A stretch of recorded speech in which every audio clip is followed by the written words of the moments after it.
Hi అండి. ఈరోజు మా లంచ్ స్పెషల్ ఏంటో తెలుసా? చికెన్ దమ్ బిర్యానీ. మా వారు పిస్తా హౌస్‌కెళ్ళి పార్సెల్ తీసుకొచ్చారు మధ్యాహ్నం టైంలో.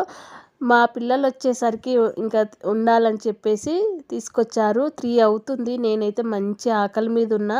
ఇంకా బిర్యానీ చూస్తే ఇంకా ఆకలి ఎక్కువేస్తుంది కదా!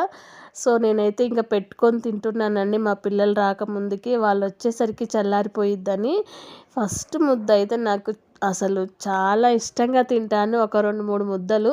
తర్వాత ఇంక నేను కొంచెం స్లో అయిపోతాను. ఎంత ఆకలి మీద ఉన్నా సరే 2, 3 ముద్దల వరకే నా ఆకలి. తర్వాత అయిపోతుంది. ఇంకా అలా తిన్న తర్వాత ఇంకా మెల్లగా తింటున్నానండి. సో, ఇంకా బిర్యానీ అంటే ఎవరికి ఇష్టం ఉండదు చెప్పండి? అందరికీ ఇష్టమే కదా! అసలు ఇది ఒక ఫుడ్ అనే కాదు. It's an emotion. బిర్యానీ అంటేనే ఎమోషన్ అనమాట. మీరు కూడా అంతేనా? అంతే ఇష్టంగా తింటారా? ఇంతకీ మీరు మధ్యాహ్నం లంచ్‌లో ఏం తిన్నారో కామెంట్ బాక్స్‌లో